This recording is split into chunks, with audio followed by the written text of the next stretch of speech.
warahmatullahi wabarakatuh. Selamat datang di video pembelajaran keterampilan medik.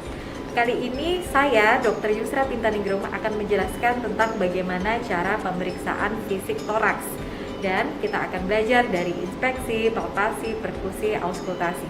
Tujuan dari pembelajaran ini supaya mahasiswa mampu mendemonstrasikan pemeriksaan fisik kardiovaskular dan paru pada pasien standar. Selamat menyaksikan. Selamat datang Pak, nama saya Dr. Yusra Pintaningrum. Saya dokter yang berjaga di poli jantung pada pagi ini. Bapak namanya siapa? Hasan. Usianya berapa Pak? 40 tahun. Oke, Bapak rumahnya di mana? Di Meninting. Oke, nah berhubung Bapak tadi telah mengatakan ada keluhan nyeri dada, maka saya akan melakukan pemeriksaan fisik yang bertujuan untuk mengetahui apa ada kelainan di jantung dan paru Bapak. Apakah Bapak bersedia? Biar Silakan Pak. Bapak, untuk mempermudah pemeriksaan, dimohon untuk melepas semua baju bagian atas. Silakan untuk berbaring di sini. Sebelum melakukan pemeriksaan, kita harus mempersiapkan alat-alat. Yang dibutuhkan adalah 2 penggaris bening, kemudian pulpen atau spidol, jam tangan, dan stetoskop. Lakukan cuci tangan 6 langkah.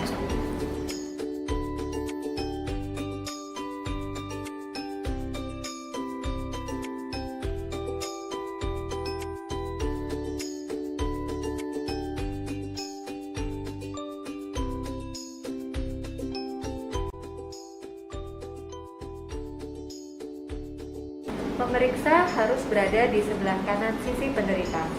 Pada saat di awal, kita harus melihat apakah penderita tampak pucat, sesak, kemudian kesakitan, atau gelisah. Kita melakukan pemeriksaan leher, kita lihat apakah ada hipertrofi atau penggunaan aktif otot bantu nafas. Dan pada pasien ini tidak kita dapatkan. Selanjutnya adalah melakukan pemeriksaan JVP. Caranya adalah penderita diposisikan 45 derajat. Kemudian kita harus melakukan atau menentukan di mana letak vena jugularis interna. Vena jugularis interna tampak pulsasi di sini. Kita bisa tandai dengan pulpen atau dengan spidol. Kemudian kita juga harus menentukan di mana angulus ludovisi. Angulus ludovisi kita cari yang di sini ya. Di bawah ini cekungan, kemudian di bawahnya sini kita tandai. Kemudian kita gunakan 2 penggaris tegak lurus ya. Pada pasien ini letakkan penggaris tegak lurus antara vena jugularis interna dengan angulus ludovisi. Kemudian kita lihat di sini 1 cm, artinya jarak antara RA ke angulus ludovisi 5 cm ditambah 1 cm. Jadi, apabila 5 cm ditambah kurang dari 4 cm itu adalah normal. JVP masih dalam batas normal. Kita akan melakukan pemeriksaan inspeksi daripada toraks. Kita lihat apakah ada bekas operasi atau bekas scar. Kemudian kita juga lihat bagaimana bentuk dada, apakah ada flare chest, apakah ada funnel chest, apakah ada barrel chest, apakah ada pigeon chest, apakah ada kyphoscoliosis. Kemudian kita juga akan menentukan di mana ictus cordis dengan inspeksi. Kita lihat ictus cordis tampak di ICS 5 midclavicular line sinistra. Selanjutnya adalah pemeriksaan fisik toraks. Jadi kita berada di kaudal daripada penderita, kita melihat bagaimana frekuensi nafasnya. Frekuensi nafas dihitung selama 15 detik. Kemudian kita hitung selama 1 menit. Dan berikutnya adalah kita lihat apakah dada nampak simetris atau tidak. Apakah ada flare chest, apakah ada dada yang ketinggalan. Kita lihat dari sini. Selanjutnya kita akan melakukan palpasi toraks. Kemudian kita tentukan di mana ictus cordisnya. Bila sudah kita temukan, kita bisa tentukan di mana lokasinya. Ini ICS 5 midclavicular line sinistra.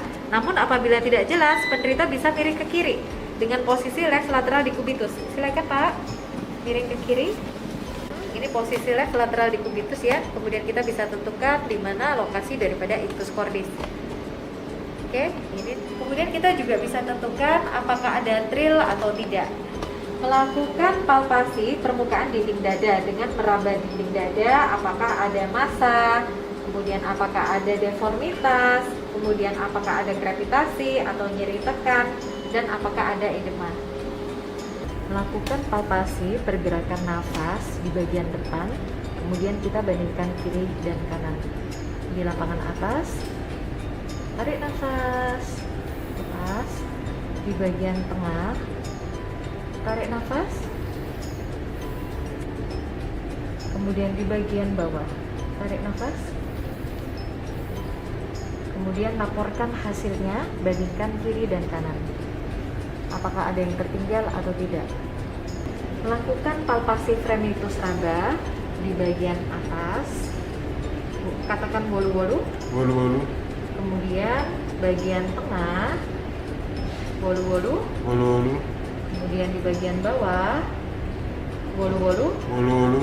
kemudian rasakan perbedaan getaran kiri dan kanan, laporkan hasilnya, apakah suara getarannya menurun, meningkat, atau normal.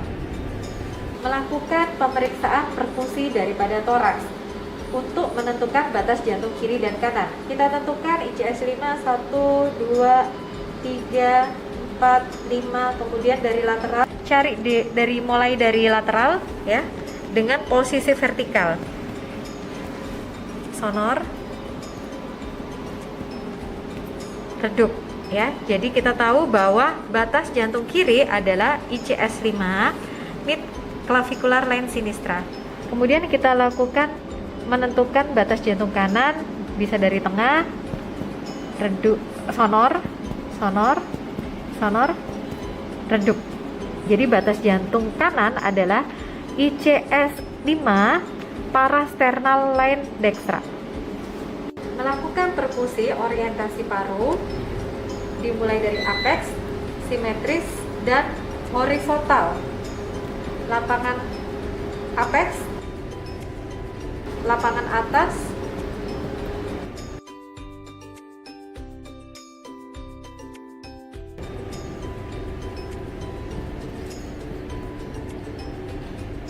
tengah,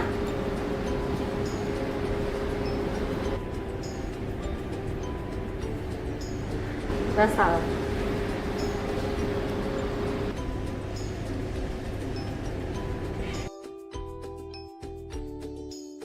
Lakukan auskultasi jantung dengan ini menghadap ke atas. Kemudian kita harus tahu ini adalah bel dan ini adalah diafragma ya.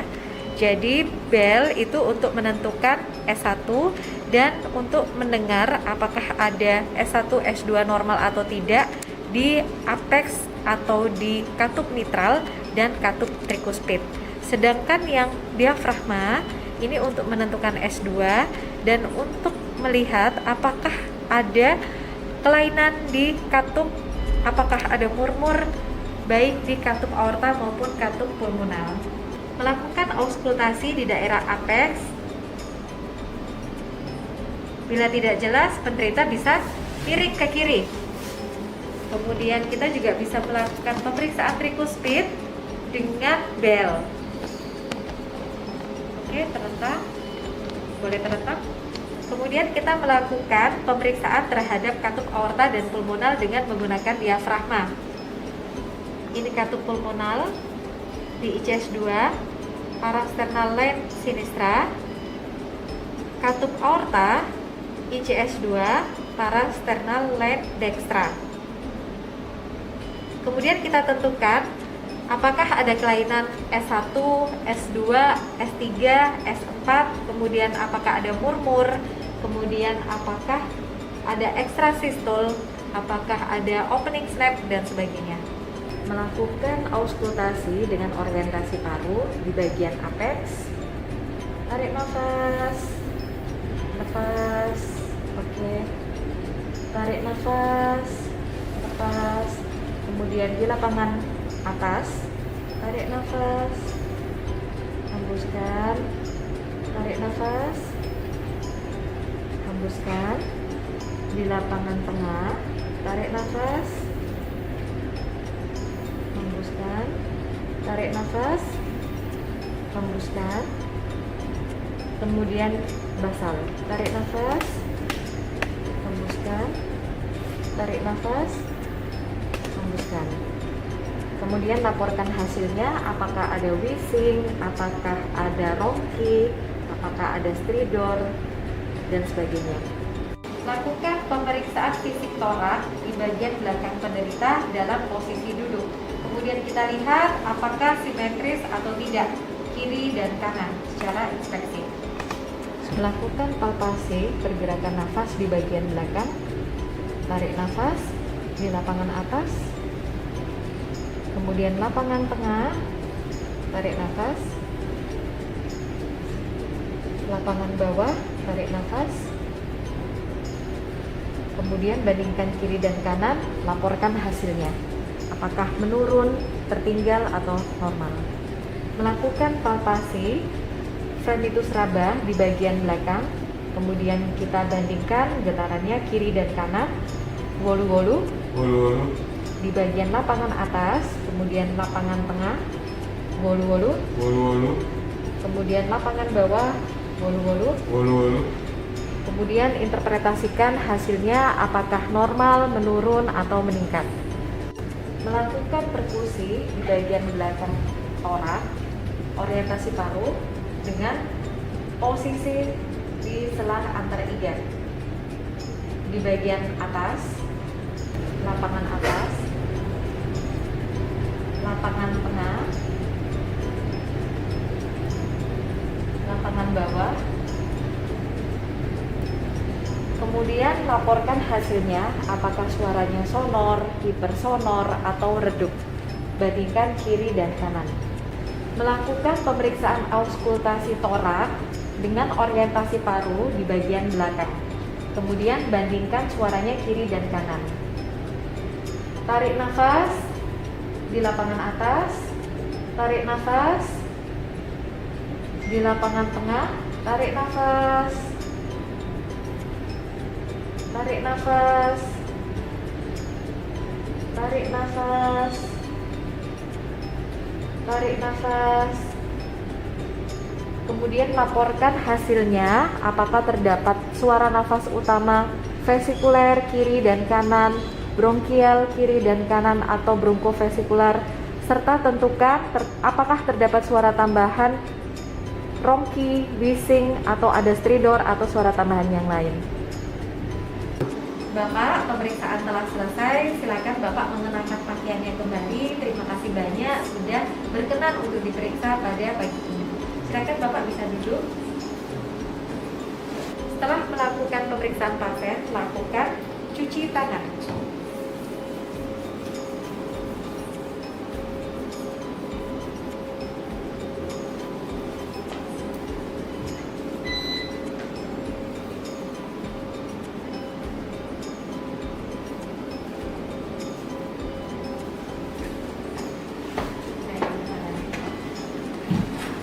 Bapak, jadi pemeriksaan sudah selesai.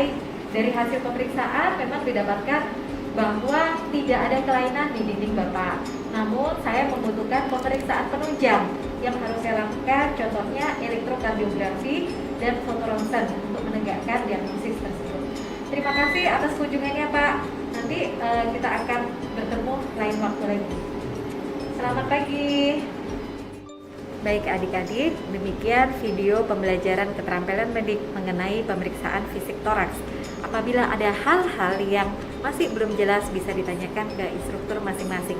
Saya harap semoga video ini sangat bermanfaat untuk kalian semua. Selamat belajar.